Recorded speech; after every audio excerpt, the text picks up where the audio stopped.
Now, some of us know this experience of feeling unprepared, of being called to that situation. And perhaps it was the first time that someone came to you seeking you out because they'd heard you were an expert in something. As parents, I think we come up against this situation all the time. Perhaps you know the joke about young Ricky, who asked his dad, what is electricity? Oh, replied his father, I don't really know much about electricity. And a few minutes later, the boy came running up and he said, how does gas make an engine go? Oh, son, I'm afraid I don't know too much about motors. Dad, said the boy, what is anthropology? Anthropology? Father frowned. I really don't know.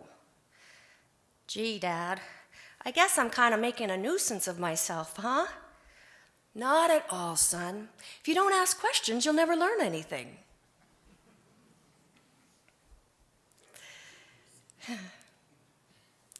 A chaplain friend of mine, on her very first on-call shift at the hospital, was woken up by a page coming from the intensive care unit somewhere around midnight.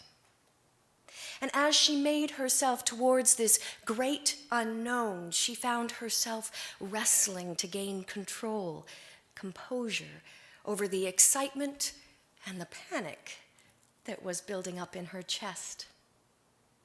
She was terrified that she might fail the family involved, but also her ego was excited to try out these newly learned pastoral skills. And as she moved past the doors of the trauma unit, the nurse approached her. He's dying, only a few hours. And when the chaplain turned towards the patient's room, her heart sank and her knees buckled underneath her. Nothing she had ever experienced could have prepared her for what she saw.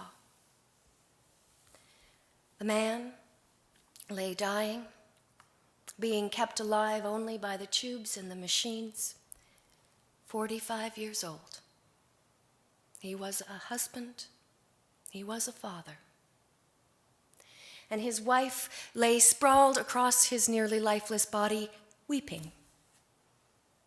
And just outside the glass chamber, pressed up against that glass, was the horror-struck face of his teenage daughter.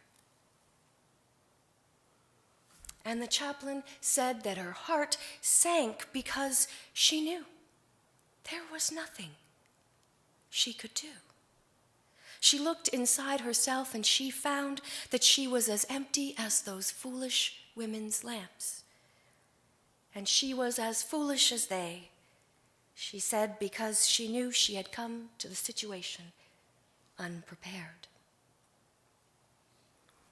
Complacency about her capability, but also fear, distracted her from remembering God's promise. And it's a promise made to each one of us here.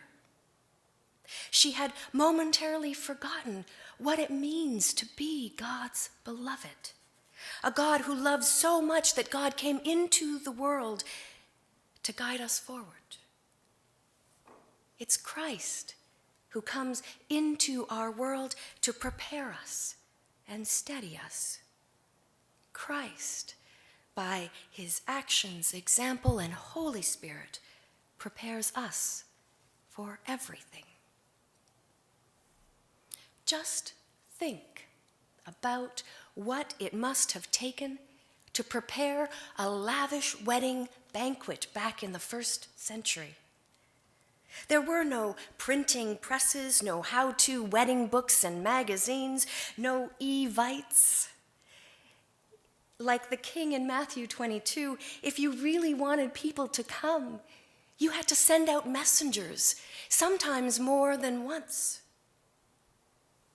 And God really wants us to come and be part of the party. Our bridegroom in this story is Christ, and Christ does everything he can to prepare the guests. All 10 bridesmaids had their Evites. They had their party dresses ready. And meanwhile, back at home in the kingdom of heaven, the master of the house is running a little bit late because he is preparing a lavish feast where the need of every guest will be met. And the feast being ready, Christ cries out, "It is ready, come, come and join me." But all 10 bridesmaids have fallen asleep. And so Christ makes sure that the cry is loud enough for all of them to be roused. Wake up, I do not care if you've fallen asleep. I am here to wake you up.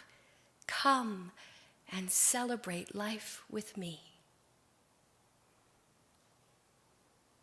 You know, the Reverend Jesse Jackson called the moment of Obama's victory a redemptive moment, full of ecstasy and joy. All those years of toiling in the dim light of hope for equality manifesting themselves in that glorious moment. And I imagine that is how the wise bridesmaids felt, their lamps shining brightly with the light and love of Christ as they moved through the darkness, finally arriving at that feast.